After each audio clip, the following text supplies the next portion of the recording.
गरीबी की मार से जूझती एक जवान लड़की निशा नौकरी की तलाश में एक पुरानी हवेली में कदम रखती है, लेकिन उसे नहीं पता कि उस हवेली में एक रहस्यमय जिन्न रहता है जो चुपके चुपके उससे प्यार कर बैठता है। जिन्न लड़की को तरह तरह के लालच देकर अपने करीब लाना चाहता है। क्या निशा जिन्न की खतरनाक मोहब्बत के जाल से खुद को बचा पाएगी? अब जिन्न कामिल का चेहरा निशा के सामने कभी कभी धुंधली छाया की तरह दिखने लगा। हवेली में रात को अजीब खड़खड़ाहट, गिरने की आवाजें और दीवारों पर एक छाया दौड़ती दिखती। एक रात निशा नमाज पढ़ रही थी।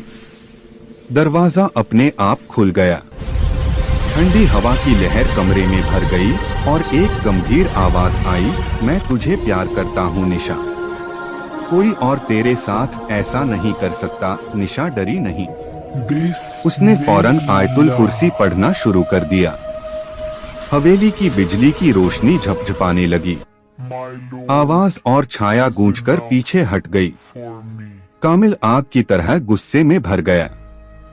हवेली की छत से खून के रंग का पानी टपकने लगा। बिस्तर पर उर्दू में एक नाम लिखा था, कामिल।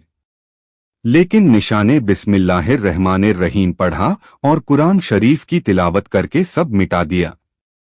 हाफिज अरमान साहब समझ गए कि कामिल अब सिर्फ रूह नहीं, इब्लीस के करीब पहुंच गया है। उन्होंने हवेली में हर रोज सूरह बकरा की तिलावत शुरू की।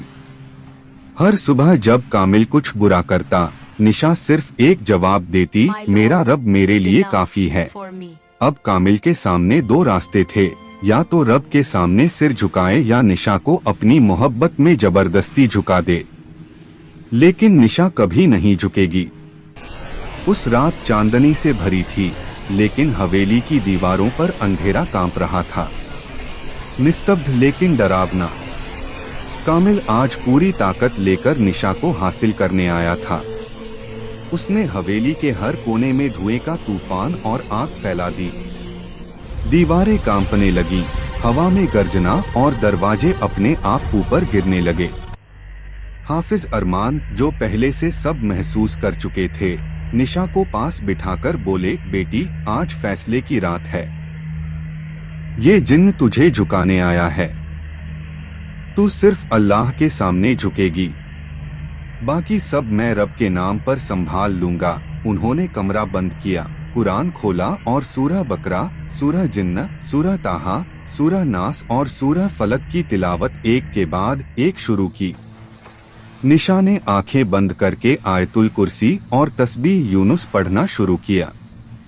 कामिल तूफान की तरह कमरे के चारों तरफ घूमने लगा।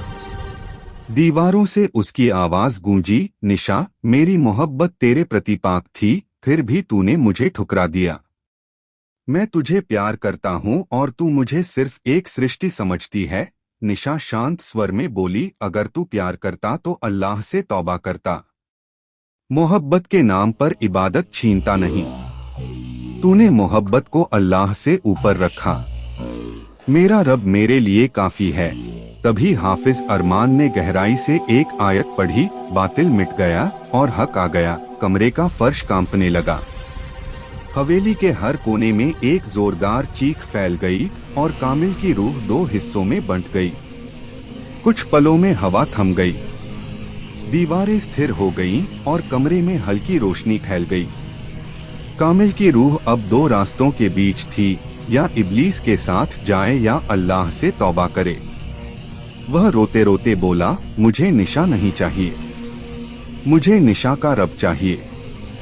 मुझे फिर से रोशनी में लौटा दो। हाफिज अरमान ने हाथ उठाकर कहा, ऐ रब, अगर इस जिन्न की तौबा सच्ची है तो उसे अपनी रहमत में शामिल करो, और अगर झूठी है तो उसे मिटा दो। उसी पल आखिरी चीख के साथ कामिल की छाया हवेली की दीवार से निकलकर आसमान की ओर उठ गई, या तौबा के रास्ते या तबाही की ओर, ये सिर्फ उसका रब जानता है। निशा बेहोश हो गई। जब उसकी आंखें खुली, हवेली में पहली बार शांति थी। हवा में दर्द नहीं, सजदे की खुशबू थी। अगली सुबह गांव में अफवाह फैल गई कि हवेली से रात में जोरदार चीखें आईं, फिर खामोशी छा गई।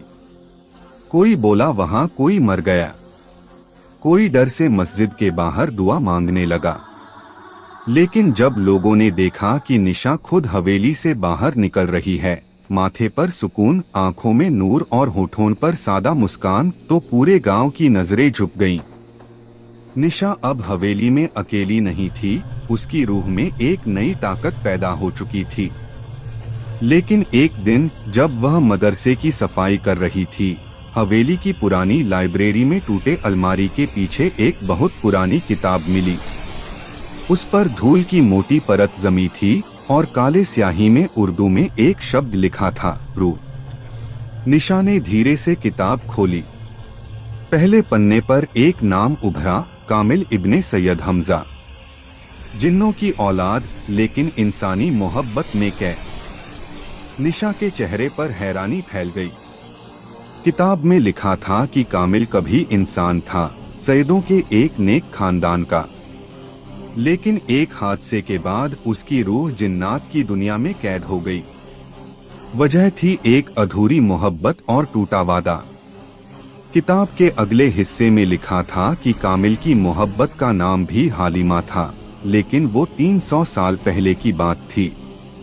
वो हालिमा भी अल्लाह की एक नेक बंदी थी।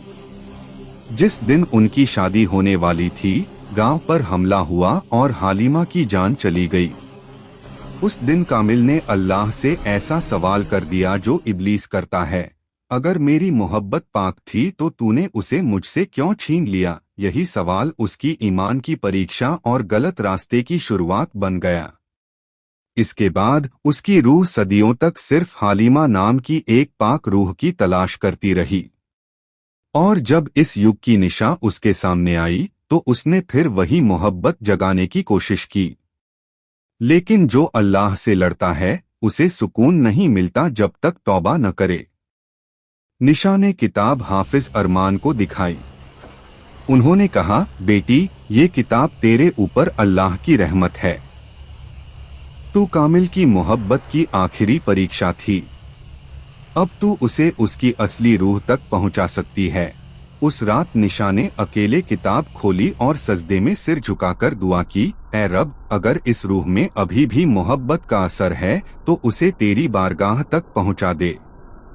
और अगर ये अभी भी भटक रही है तो उसका हिसाब सिर्फ तू कर। अचानक किताब के पन्ने हवा में उड़ने लगे। कमरे में हल्की रोशनी हुई और निशा को लगा जैसे एक नरम आवाज उसके कान में आई, अब मेरी रूह मोहब्बत से नहीं, सिर्फ रब की बारगाह से जुड़ी है। जिन ने निशा को शुक्रिया कहा और किताब रोशनी में बदलकर हवा में उड़ गई, जैसे उसकी आखिरी कहानी पूरी हो गई। अगले दिन मदरसे के बाहर एक नई तख्ती लगाई गई, मदरसा निशातुल हिदायत, जहां मोहब्बत से कम नहीं, ईमान सबसे ऊंचा है। गांव के बच्चे वहां कुरान सीखने आने लगे।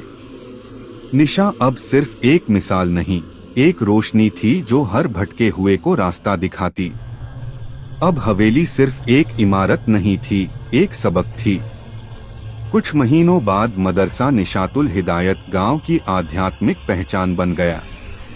लड़कियां कुरान पढ़ती, औरतें दीन की बातें सीखती और निशा अब सबकी उस्तानी थी।